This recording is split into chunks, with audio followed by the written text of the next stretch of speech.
ఖేమక సుత్త ప్రకారం అహంకారాన్ని వదిలేసిన తర్వాత కూడా నేను ఉన్నాను అనే ఫీలింగ్ ఎందుకు ఉండిపోతుందో ఓసారి క్లుప్తంగా చూసేద్దాం.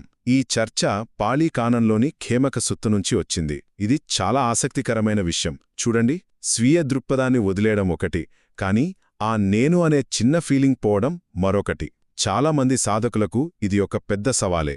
సరే, మొదటి విషయమేంటంటే అనాగామి లేదా నాన్ రిటర్నర్ పరిస్థితి. అంటే భిక్షువు ఖేమక చెప్పినట్టు ఈ స్టేజ్లో ఉన్న సాధకులు నేను ఈ శరీరం లాంటి ఆలోచనల్ని వదిలేస్తారు. అయినా కూడా వాళ్లలో అస్మిమానా అని పిలిచే నేను ఉన్నాను అనే ఒక సూక్ష్మమైన అహంకారం యొక్క వాసన లాంటిది మిగిలిపోతుంది. ఇక రెండవది, దీన్ని అర్థం చేసుకోవడానికి ఒక మంచి ఉదాహరణ ఉంది.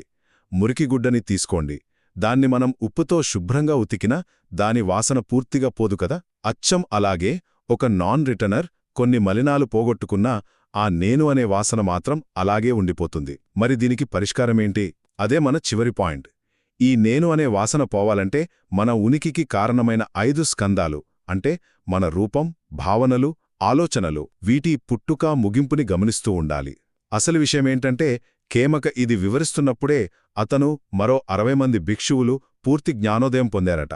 సో సింపుల్గా చెప్పాలంటే నేను అనే ఫీలింగ్ని కేవలం ఆలోచనతో కాదు, మన ఉనికి శాశ్వతం కాదనే నిజాన్ని ప్రత్యక్షంగా చూడటం ద్వారానే పూర్తిగా వదిలించుకోగలం.